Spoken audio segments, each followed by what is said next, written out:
Mesdames et messieurs, bonjour et bienvenue à ce journal sur les antennes de la RTGA Rhodes.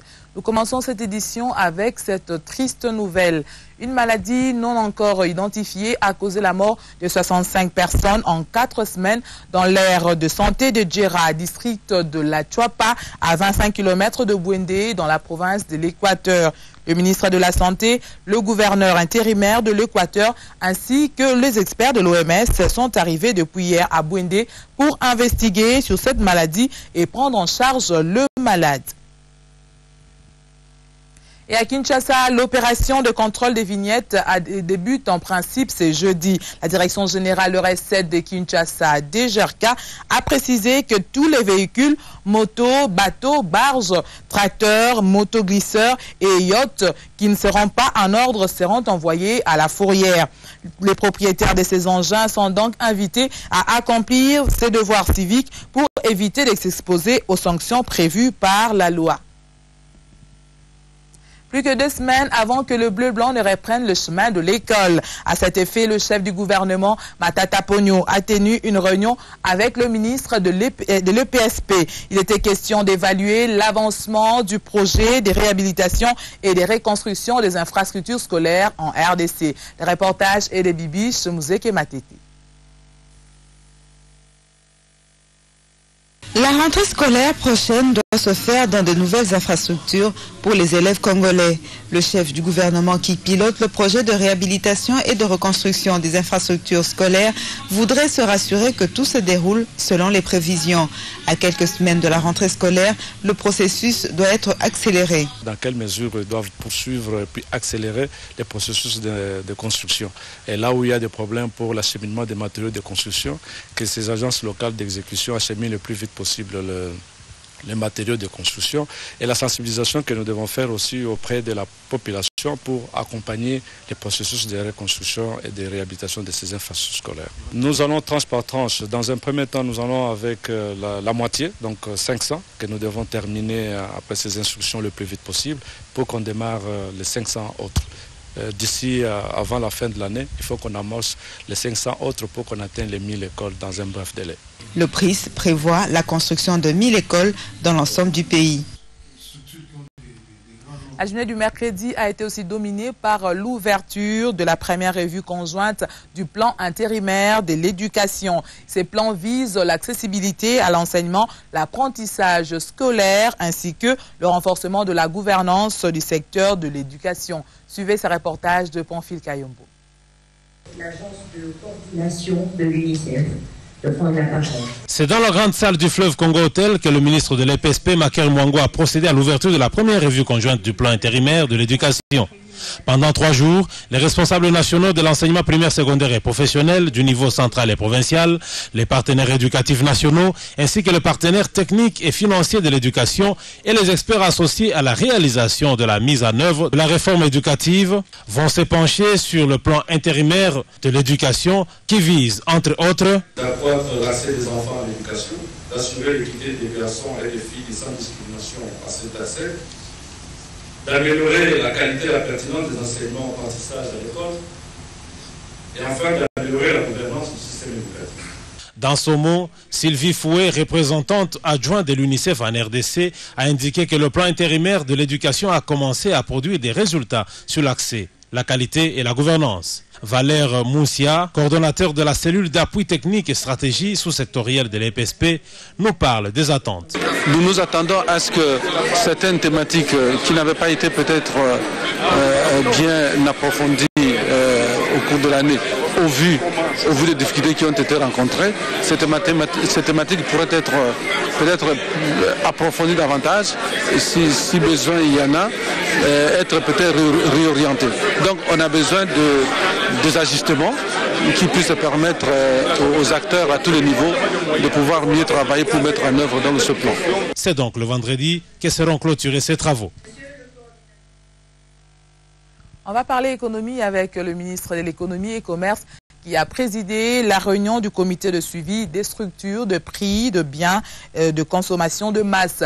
Il faut ajouter à cela les denrées alimentaires de première nécessité qui étaient aussi concernés. Jean-Paul Nemoyato et ses partenaires socio-économiques ont évalué le niveau de prix dans le marché congolais. Neftali Bouamoutala, Richard Chako, reportage.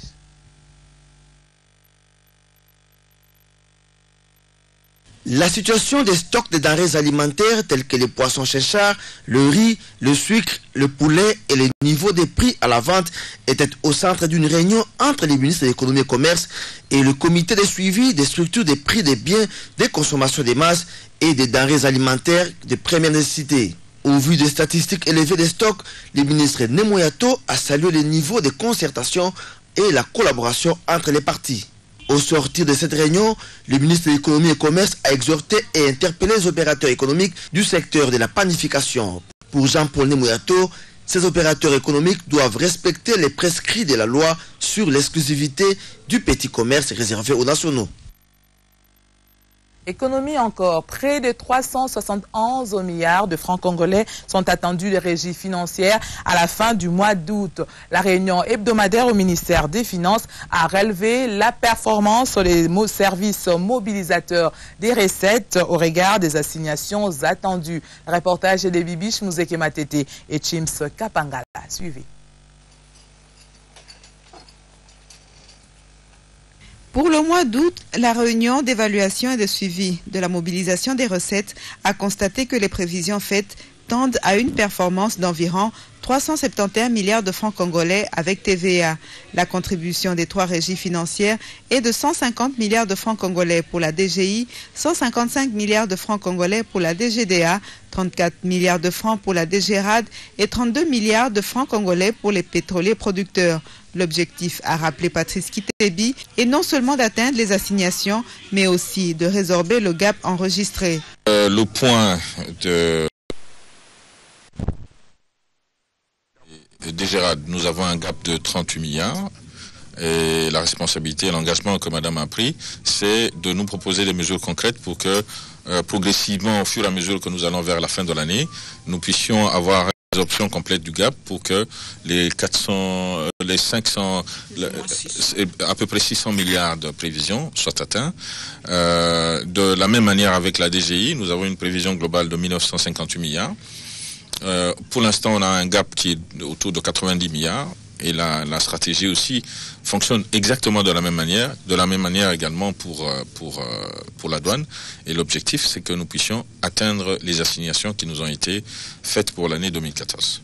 Dans l'entretemps, les entreprises doivent se conformer au droit au HADA sous peine de mesures répressives.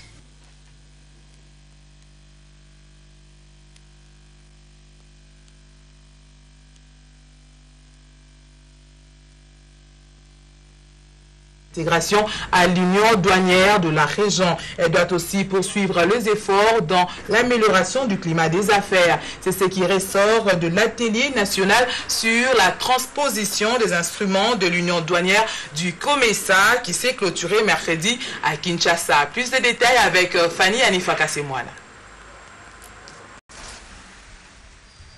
Les participants à l'atelier national sur la transposition des instruments de l'union douanière du COMESA ont proposé l'implication de toutes les parties prenantes pour l'intégration régionale de la RDC à l'union douanière du COMESA.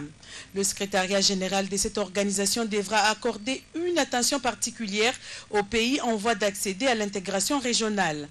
Quant à la RDC, il lui a été demandé de respecter l'échéance fixée par le COMESA au 31 décembre 2014 pour accéder au processus d'intégration à l'union douanière.